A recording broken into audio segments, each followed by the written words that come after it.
तो क्या 8 चैंपियन का कैरियर हो गया खत्म। आईपीएल ऑक्शन में हुआ अपमान। रेस में शामिल है Chennai super Kings, Mumbai Indians और आरसीबी और एलएसजी के बड़े बड़े नाम। आईपीएल 2026 के लिए मिनी ऑक्शन हो गया, लेकिन इस मिनी ऑक्शन में 8 बड़े खिलाड़ियों को जो टीम खरीदना नहीं हुआ, अब उन पर सवाल उठ रहे हैं। तो क्या उनका कैरियर T20 कैरियर खत्म है, वो खत्म हो गया है? कौन से वो खिलाड़ी, मैं आपको बताता हूँ। इस लिस्ट में सबसे पहला नाम आता है, सबसे बड़ा नाम आता है स्टीव स्मिथ का। आईपीएल खेल चुके हैं। इस बार उन्होंने अपना बेस्ट प्राइस 2 करोड़ रखा था, लेकिन उन्होंने 1 करोड़ भी किसी ने नहीं खरीदा। स्टीव स्मिथ के नाम की बोली नहीं लगाई और हम ये जरूर कह सकते हैं कि स्टीव स्मिथ का आईपीएल कैरियर अब यहाँ से खत्म होता हुआ नजर आ रहा है। इंटरनेशनल क्रिकेट को खेलेंगे, इंटरनेशनल क्रिकेट वो खेल रहे हैं, वहां पर वो खेलते हुए नजर आएंगे, लेकिन अब आईपीएल में दम दिखाते हुए और तौके उड़ाते हुए नजर नहीं आएंगे। अब उनको कुछ इंडियन भी नाम ऐसे बताऊंगा जो भाई साहब चौंकाने वाले नाम है। इसके बाद लिस्ट में दूसरा नाम आता है चेन्नई सुपर किंग्स से खेल चुके न्यूजीलैंड के धाकड़ बल्लेबाज डेवन कॉनवे का, जो कि डेवन कॉनवे 2 करोड़ के एक समय चेन्नई सुपर किंग्स पे दमदार बोले लगाते थे, बड़े बड़े स्कोर। डेवन कॉनवे इनको बना कर देंगे। न्यूजीलैंड से आते हैं, बड़े तूफानी बल्लेबाज हैं, बड़े दमदार बल्लेबाज हैं, लेकिन 2 करोड़ में भी इनका न बिक पाना, किसी भी टीम ने बोली न लगा पाना, चौंकाने वाला, हैरान करने वाला। और ये बता रहा है कि फ्रेंचाइजी जो ज्यादा से ज्यादा युवा क्रिकेटर्स पर भरोसा दिखा रही है, अब डेवन कॉनवे जैसे खिलाड़ियों पर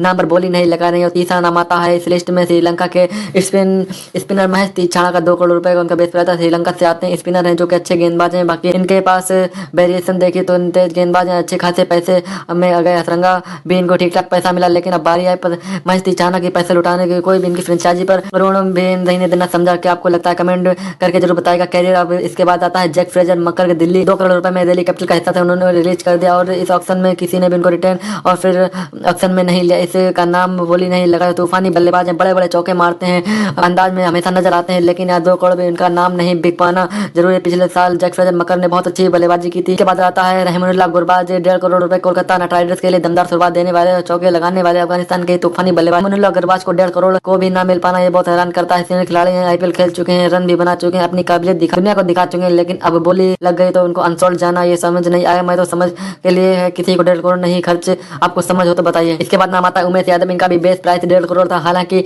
उमेश यादव के लिए जो लग रहा था वो शायद अब कैरियर एक ढलाव पर है, कैरियर का एक एंड वाले फेज पर है, लेकिन उसके बावजूद 1.5 करोड़ अपना बेस प्राइस रखना मुझे लगता है थोड़ा ज्यादा था। उमेश यादव ने जितने भी सीजन आईपीएल खेले हैं, मुंबई इंडियंस के लिए खेले या किसी अन्य फ्रेंचाइजी के लिए खेले, खेलते हुए जमाने हो गए, उनका कोई इंपैक्टफुल परफॉर्मेंस हमें देखने को नहीं मिला। तो ऐसे में उनके नाम को लेकर मैं तो श्योर था कि इनके लिए बोली नहीं लगेगी। अब आगे बढ़ते हैं। इसके बाद आते हैं दीपक हुड्डा। 75 लाख के बेस प्राइस में 2 सीजन के लिए तूफानी बल्लेबाज की टीम इंडिया के लिए भी इन्होंने रन बनाया, लेकिन आज देखिए 75 लाख में भी इनका कोई हाथ नहीं उठा। 75 लाख के लायक इनको भी नहीं समझा। एक बड़ा रीजन हो सकता है कि इनकी जो गेंदबाजी है सवालों के घेरे में है, वो चेंजिंग एक्शन में आकर ये गेंदबाजी नहीं कर पा रहे हैं। शायद ये भी एक रीजन हो सकता है कि दीपक हुड्डा को फ्रेंचाइजी को लगा होगा कि बल्लेबाजी अच्छी नहीं कर पा रहे, गेंदबाजी कर नहीं पा रहे, इसलिए हम इनको पैसा नहीं लगाएंगे। इसके बाद आता है लास्ट में 8वें नंबर पर आते हैं अग्रवाल, जो 75 लाख आरसीबी से खेल चुके पिछले सीजन में। जब तोड़ लगे थे प्लेयर तो उनको किसी टीम की तरफ खेलते हुए नजर आए थे। 20 सीजन में आए थे, आखिरी दौरे में आए थे, वहां पर भी कोई ज्यादा इंपैक्ट नहीं डाल पाए। तो ऐसे में इनका नाम पर बोली पूरी तरह से इनको भी पैसा नहीं मिलेगा। तो देखिए खिलाड़ी ऑक्शन में आए, लेकिन इन पर बोली नहीं लगी। ये थे 8 बड़े नाम, जो कि इनका लगभग इंटरनेशनल कैरियर, क्योंकि इंडिया के वो इंटरनेशनल कैरियर उनका खत्म हो चुका है, जो कि विदेशी